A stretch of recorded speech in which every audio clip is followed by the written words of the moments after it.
It's been quite a while, hasn't it?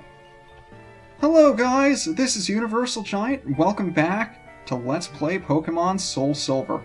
It's been about 2 months since we defeated Lance and became champion of the Johto region, but after a nice vacation and a bit of a working vacation for half of our team, but they enjoyed themselves over at the World Tournament, we've made our way back home. And I'd say it's about time to head out on our second half of the journey here. Now, I've done a pretty bad job at explaining, or should I say, trying to keep the secret that we are actually going to be exploring a whole new region in the second half of the game. But let's pretend to be surprised about it, shall we? Now that we've finally become champion of the region here, there isn't too much left for us to do. So we got an SS ticket from Professor Elm, which will allow us to head over to the next region. And I think it's high time that we actually went there, because it's been a couple of months since we've actually played here, and although I could spend, I don't know, maybe like half an hour, 45 minutes explaining new Pokemon that we can run into and how to get them and certain functions that weren't available to us until this point in the game, I think it's high time we actually did something. So, as opposed to wasting time, I'll meet you guys in Olivine City. Rest assured, I will be showing off those features eventually, I just want to get the ball rolling here. So, if you remember, we had a ship pier down here in Olivine City, and it looks like before we head out on our way, we're going to get a visit from Professor Oak, who's going to update our Pokédex to the National Dex. Now, I've mentioned this a couple of times in the comments, a lot of things related to the later regions after the Gold and Silver versions came out, we now have access to because we have upgraded our Pokédex to National Mode, and those were the things that I was thinking of showing off. But like I said, we'll get to those a little bit later. Right now, let's just head on our way. So we make our way through to a ship in the port city. That's actually somewhat useful. I'm also going to try to avoid using the dowsing machine, because I know I used it a lot before, but now that I have a new setup with the computers and the recording, it's not as convenient for me to use. So if I miss a couple of hidden items here or there from here on, that's why. And just like the SS and from the first game, we actually get... I don't know why did I say first game? First generation. It's the cruise ship, except this one we actually get to ride on and take us to a new place. But in order for us to get there, we have to find that guy's granddaughter, which is the main objective here. But before we actually explore the ship, we're going to get a call from Balba, and because we've already taken on his second challenge, he's opened up a new object arrangement for the Safari Zone. That'll give us access to a lot of Pokemon that we wouldn't have had access to otherwise, mostly from the Hoenn and Sinnoh regions. But again, that's something that I'll be fiddling with over the course of the next couple of months, because in order to take full advantage of what's available to us in the Safari Zone right now, we have to wait a couple of months. So I'll set that up off screen, and it'll be something we get to a little bit later on. But here's our cabin. We have a bed that we can rest up in. It's like a free heal Pokemon Center right here. And we also have access to a PC over here, which we can use to change Pokemon and other such stuff that we can do now that we have a PC and everything. But we're actually on a cruise ship and we get to fight people! Which is, I suppose, is what you guys are here for. And I did mention that I'll be cutting out a lot of trainer battles that aren't necessarily that interesting. I'm going to leave all of these ones in on the ship, first because I have a couple of things to talk about, and second because it's just good for getting back into the swing of things. But one of the things I wanted to talk about, and it's going to feel kind of like a downer because it's the first video that we're coming back, but my question, I suppose, is for you as much as it is for me to think about, because it's been something I've been mulling over for a good while now. And I figure I'd pose the question to you. Why are Pokémon LPs so popular? And try to look past the popularity of the series and all of that stuff.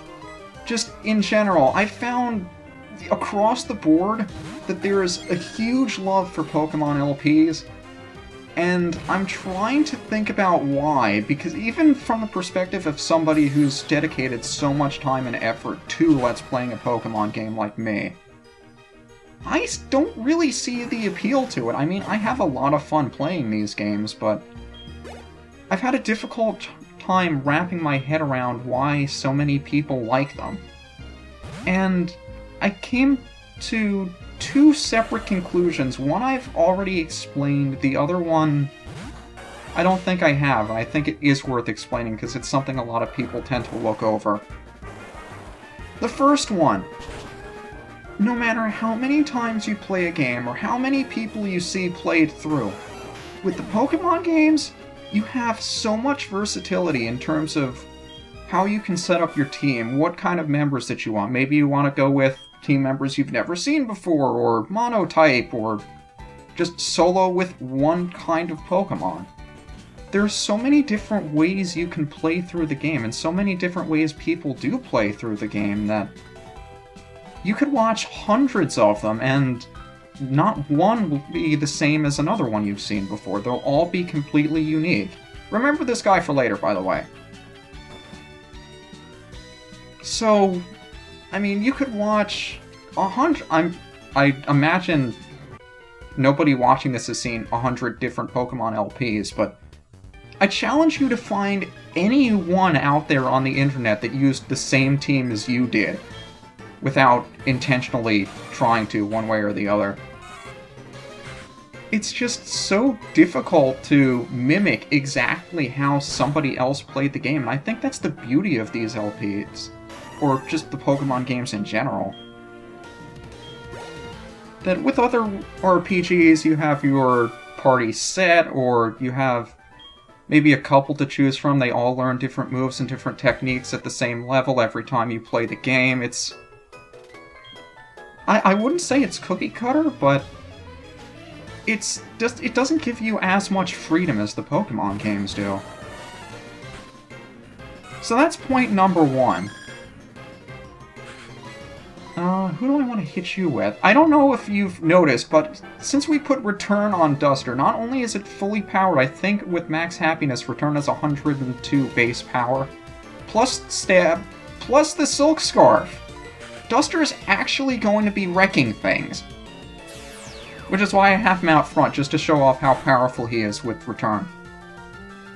But the second point I wanted to make about Pokemon games is that, and I think they've gotten a pass on this for far too long, simply because of the first generation of games, you only get to play them through once.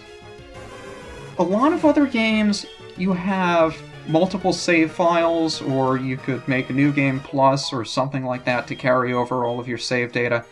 HCB wants to learn Reversal, which powers up based on how little you have. The less HP you have, the more powerful Reversal is, so it's helpful to use if you have Endure or something. I'm not going to use it because he's powerful enough as it is. And it's a little more situational than I'm used to. But with most other games, you have the option to play another file or something like that. With Pokemon games, you have one shot.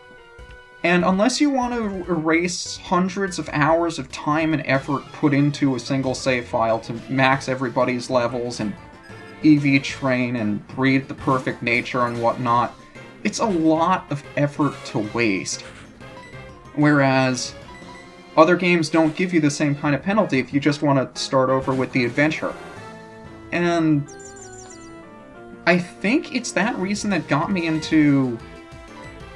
I wouldn't say got me into LPs, but even the concept of using an emulator.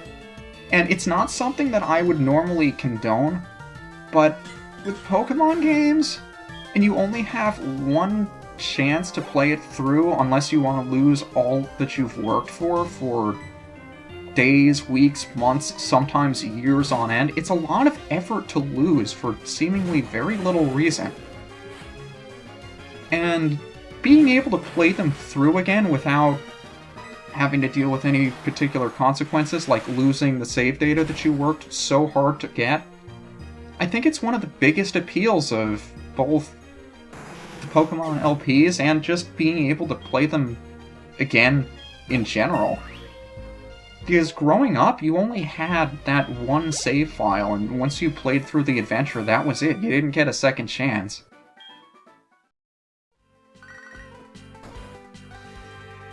So it's always fun, if you can't play it through yourself, to see somebody else play through the adventure again, simply because you probably didn't have a chance to. Or at least not until recently. But here's the guy who lost his granddaughter. Don't worry, we're still looking for her. And that should do it for everything up on this deck of the ship. I also hope you guys don't mind this episode probably running a little bit long, because I kind of just want to get this ship out of the way. But one other thing I wanted to talk about, I'm not sure if I'll be able to get to everything on it in this video, but I know when Black and White first came out, I did a pretty lengthy rant on them, and admittedly, I think that went on for longer than it should have. Encore locks us into a move for 2 to 4 turns, which doesn't faze me in the least because we're using a super effective move anyway. I was considering doing a similar rant for Black 2 and White 2, but I ultimately decided against it simply because I didn't think there was enough to talk about, and that it would probably be sufficient for me to explain it here rather than make a separate video on it. If you want the short version, Black 2 White 2 is like the Galaxy 2 equivalent of Super Mario Galaxy, where the mechanics are the same, but the adventure is, I think, different enough to classify it as its own game. If you were expecting Black 2 White 2 to be like the Yellow, Crystal, Emerald, Platinum of the series, I think you'll be pleasantly surprised. And if you're looking for just an all-around good new Pokemon game, I suggest going for it. But, I mean, a lot of the areas are the same, but there are a lot of new dungeons, a lot of new areas. I'd say maybe 60 to 65% of the game is brand new. Even in some of the reused areas, they have new dungeons, or the entire environment has been changed enough to make it seem brand new. But there are some bits that I wish they did a little bit more with. Particularly the traditional post-game, where they have you exploring a lot of the region, that I'd say most of the post-game, in terms of exploring other regions that you didn't have access to previously, is lacking, but they make up for it in a couple of new areas that they're kind of difficult to explain. I've already shown off the World Tournament, and if you haven't seen those videos, they may be worth checking out. The World Tournament brings back a lot of, or should I say just about all of, the gym leaders and champions of the previous regions. So it's fun to get to face them again, but not only are they a pain in the ass to unlock, they're extremely powerful, and if you don't know what you're doing in terms of EV training and the like, you'll probably be stuck.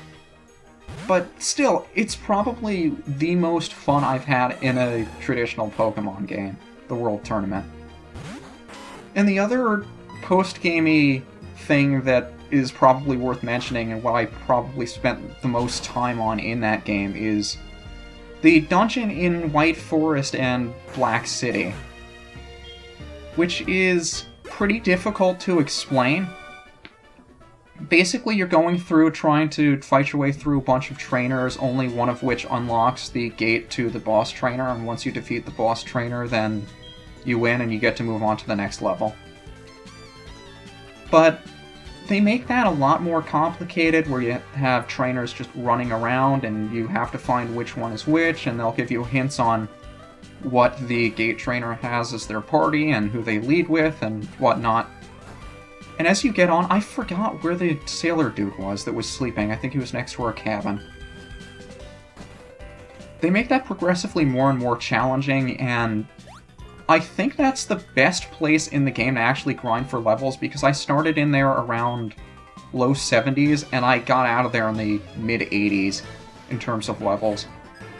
So the dungeons in White Forest and Black City are probably the best thing to do in terms of actually leveling up in the post-game. It's similar to something out of the Battle Frontier that I do not remember the name of because I've never been too big on the Battle Frontier. But it's still pretty fun to go through, and the prize is more than worth it. I won't spoil what it is, but if you like Dratini, get White 2. If you like Gible, get Black 2. That's all I'll say.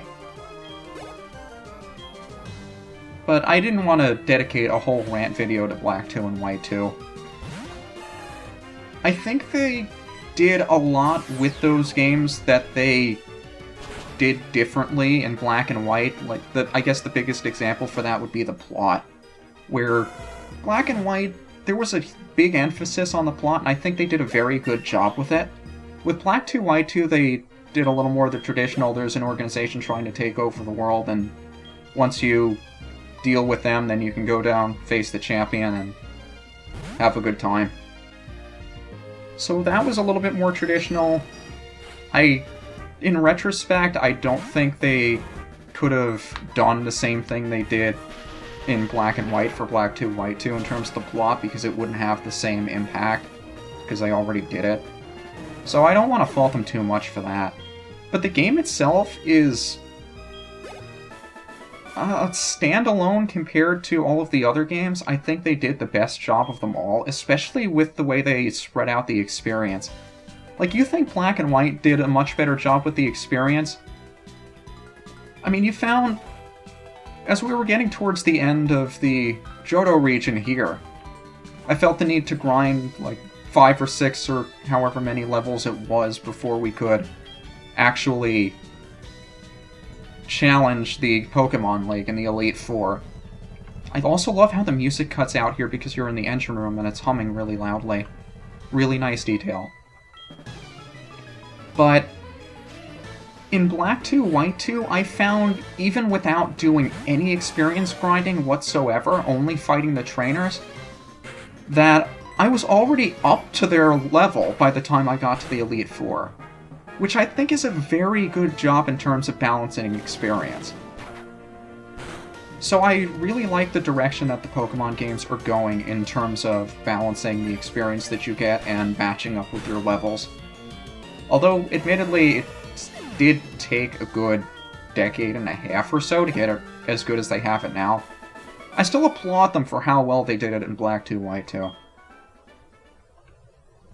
And that should do it for all the trainers on the SS Aqua here. If I forgot any, it's because I'm kind of distracted in my own thoughts. But all we have left to do is find the guy's granddaughter, who is pestering the captain up here. I don't know how she's able to reach here. You must be at least twice her height, even though the game doesn't do that justice.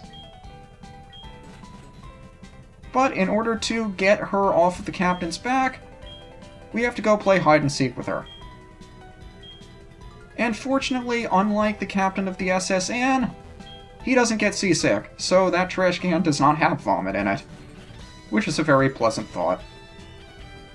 But all we have to do is locate her after a game of hide-and-seek, and the ship should arrive at its destination.